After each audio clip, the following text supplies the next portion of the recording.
시청자 여러분, 비트코인 바이블입니다. 월스트리트의 거대 자본이 쏟아지며 마주하게 될 역대급 비트코인 공급 쇼크. 2026년 비트코인 컨퍼런스에서 마이클 세일러가 마침내 다음 상승장의 방아쇠를 공개했습니다. 구독과 좋아요, 알람 설정 누르시고 당신의 자산을 지키세요. 지금 바로 시작합니다. 네, 정말 대단하네요. 감사합니다.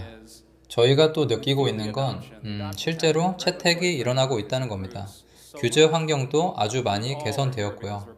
우리는 모두 믿음을 갖고 모인 거고 다들 긍정적인 결과를 원하죠.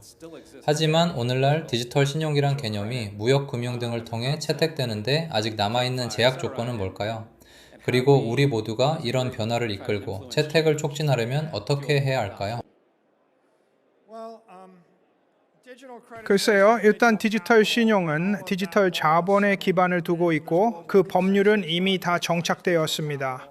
비트코인이 디지털 자본이라는 전 세계적인 합의도 존재하죠. STRC 같은 디지털 신용 상품은 증권거래위원회 규정을 준수하는 상장 우선주에 기반합니다. 관련 법들도 이미 확립되어 있죠. 증권법과 세법 모두 100년이 넘은 법률입니다. 그러니 이 부분은 확실히 정착된 겁니다.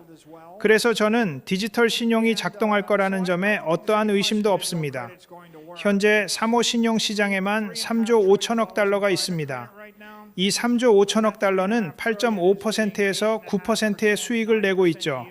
하지만 완전히 비유동적입니다.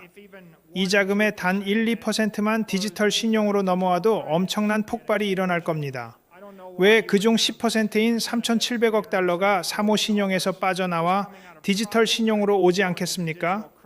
저는 이유를 모르겠네요. 기존의 것들은 모두 비유동적이고 불투명하며 담보도 부족하고 등급도 없으니까요. 그래서 디지털 신용이 정크본드나 사모신용 아니면 다른 특이한 신용시장에서 단 1, 2%만 가져와도 폭발적으로 성장할 겁니다. 사실 당장 STRC만 봐도 전 세계에서 가장 큰 우선주이자 가장 유동성이 뛰어난 우선주입니다. 그리고 아마 세계에서 가장 빠르게 성장하는 금융상품 중 하나일 겁니다. 출시 후 단 8개월 만에 말이죠. 아직 본격적인 일들이 일어나지도 않았는데도 말입니다. 그래서 디지털 신용이라는 기차는 이미 역을 떠났다고 봅니다. STRC는 성공적으로 작동 중입니다.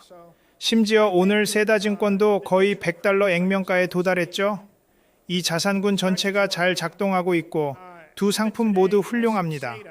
저는 모든 불확실성이 사실 기회라고 생각합니다. 만약 여러분이 10%의 수익을 낼 수만 있다면 여러분은 전 세계 모든 금융 상품을 통틀어 가장 보편적이고 매력적인 핵심 무기를 가지게 된 겁니다. 300조 달러의 부채 시장과 100조 달러의 주식 시장이 있습니다. 그러니 여러분은 이 400조 달러짜리 시장보다 훨씬 더 나은 무언가를 갖게 된 겁니다. 만약 10% 수익이 만족스럽지 않다면 그냥 그걸 두세 번 순환시켜서 약간의 변동성으로 25%의 수익을 낼 수도 있습니다. 이건 S&P 지수보다 10배는 더 나은 성과일 겁니다. 그래서 진짜 흥미로운 질문은 이겁니다. 어떤 ETF 펀드가 비트와이즈나 스트라이브도 펀드를 준비 중이죠.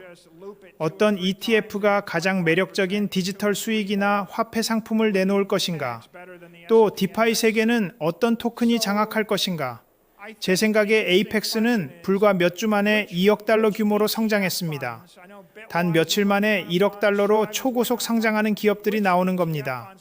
만약 그런 디파이 스테이블 코인 프로토콜이 10억 달러를 돌파한다면 그건 정말 엄청난 사건이 될 겁니다. 그리고 제 생각에는 어떤 은행이 가장 먼저 달러에 8% 이자를 주는 디지털 화폐 계좌를 내놓을까요? 현재 전 세계에 그런 은행은 없지만 딱 한 곳만 결단하면 됩니다. 우리 고객들에게 8%를 주자고요. 그리고 모든 은행들은 말 그대로 규제 당국 승인 딱 하나만 남겨두고 있습니다. 그저 당국에 가서 디지털 계좌를 제공하겠다는 승인 서명만 받으면 됩니다. 3% 대신 8% 이자를 주는 은행이 되는 거죠. 100억, 200억, 500억 달러의 예금을 왜 단숨에 빨아들이지 않겠습니까?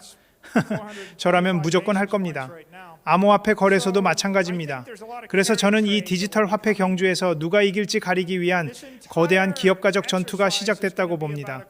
그리고 디지털 수익이 있죠.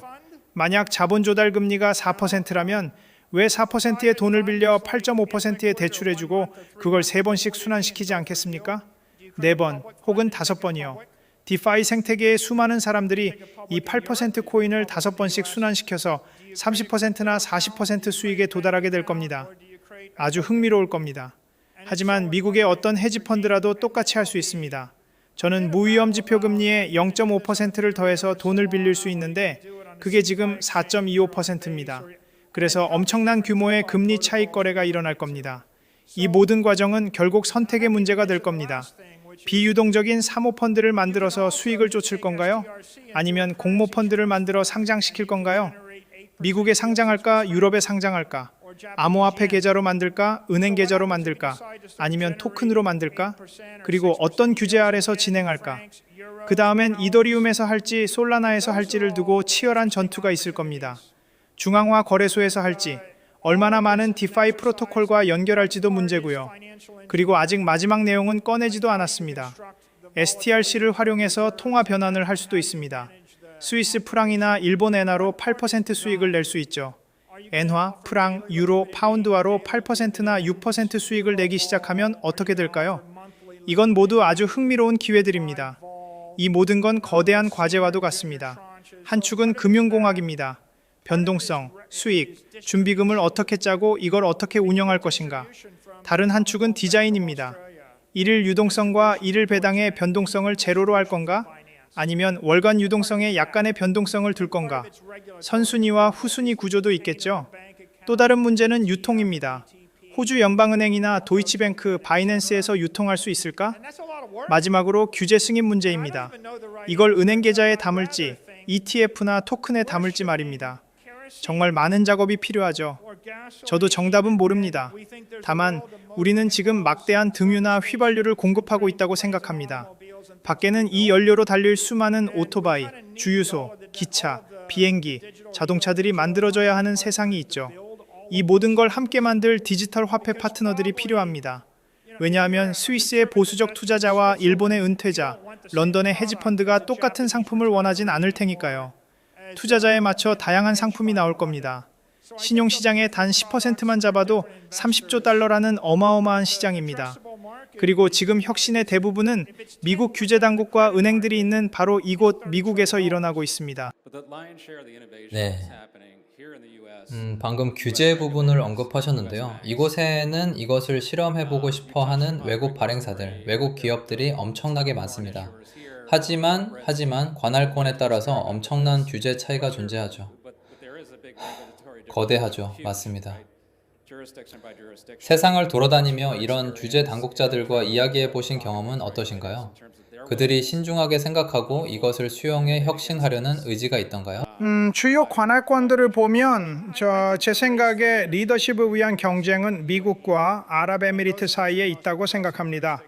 그리고 그 두 곳이 가장 진보적인 관할권들입니다. 그리고 다른 모든 곳들은 조금 다른 이야기죠. 특정 장소에서 하기에 더 쉬운 것들이 일부 있습니다만 이것은 명백한 글로벌 현상입니다.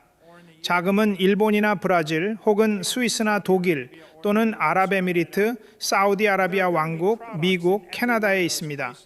저는 그 모든 장소들마다 디지털 신용을 기반으로 그리고 궁극적으로는 디지털 자본을 기반으로 구축될 상품들이 있을 것이라고 생각합니다. 그리고 저는 전체 산업이 지금부터 가속화될 것이라고 생각합니다. 저는 캄브리아기 대폭발이 있을 것이라 봅니다. 저는 지난 12주 동안에만 이전 5년 동안 본 것보다 이 공간에서 훨씬 더 많은 혁신을 보았습니다. 네, 아까 말씀하신 연료 비유에 덧붙이자면 제 말은 다음 상승장은 가속화되기만 할 것이라는 겁니다. 이번 사이클의 구간에서 보여준 비트코인의 회복력과 우리가 이뤄낸 발전들을 보았을 때 말입니다. 단지 회장님의 생각이 궁금합니다. 다음은 무엇일까요? 2026년 이 한 해를 마무리하면서 우리는 과연 어떤 일들에 기대감을 가져야 할까요? 글쎄요. 저는 비트코인이 크게 랠리할 것이라 생각합니다. 저는 지금 수많은 자본이 비트코인으로 흘러들어가고 있다고 봅니다. 그리고 디지털 신용이 형성되는 속도를 보면, 그리고 여러분은 오늘 아침 저희의 매수 소식도 보셨을 텐데요. 저희가 지난주에 시장 전체 물량을 다 샀고, 그 다음 스트라이브가 대규모 매수를 발표했죠.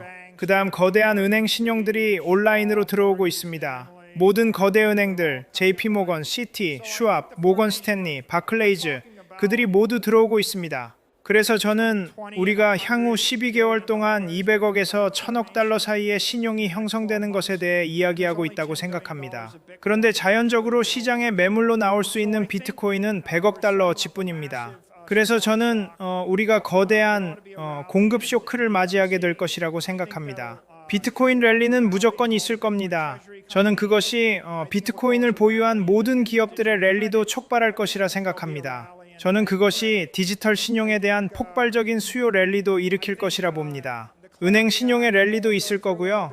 저는 명확성 법안이 통과될 것이라 생각하며 CFTC, 재무부, 그리고 SEC로부터 아주 건설적인 지침이 많이 나올 것이라 생각합니다. 저는 그것이 디지털 자산 혁신을 더욱 가속화할 것이라고 봅니다.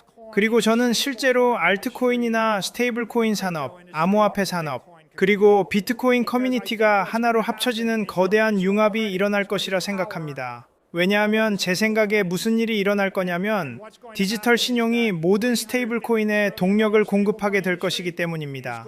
그리고 또 무슨 일이 일어날 거냐면 그 3,500억 달러 규모의 스테이블 코인 산업이 점진적으로 디지털 신용을 채택하기 시작할 것입니다. 그리고 그들은 아시다시피 8%를 지급하는 비트코인 기반의 스테이블 코인이 훨씬 더 나은 아이디어라는 것을 깨닫게 될 것입니다. 그래서 비트코인 커뮤니티는 지난 몇 년 동안 암호화폐 커뮤니티와 공통점이 많지 않았습니다만 이제 그 이해관계가 교차하고 있습니다. 그리고 스테이블 코인을 토큰화하고 그것을 스테이킹하여 디지털 신용으로 수익을 창출하는 것, 그것이 비트코인에 대한 수요를 이끕니다. 이 말은 즉 솔라나 생태계, 이더리움 생태계, 디파이 생태계, 모든 프로토콜, 모든 디지털 토큰 아이디어, 모든 영구적인 레버리지 소스, 모든 디파이 거래소들, 그들 모두가 비트코인에 대한 수요를 이끄는 엔진이 될 것이라는 뜻입니다. 우리는 예전에 이런 적이 없었습니다. 예전에는 그들이 비트코인과 자본을 두고 경쟁했었죠. 하지만 이제 그들은 정렬될 것이고 자본을 비트코인으로 몰아넣을 것이며 그것이 다시 그들의 생태계로 성장을 이끌 것입니다. 저는 우리가 정말 선순환의 사이클로 진입하고 있다고 생각합니다. 디지털 자산 산업에 있는 모든 사람에게 아주 긍정적인 일이 될 것입니다. 감사합니다. 그리고 저는 당신의 비전과 확고한 리더십에 대해 마이클, 당신에게 진심으로 감사드리고 싶습니다. 네, 감사합니다. 여러분 모두 감사합니다.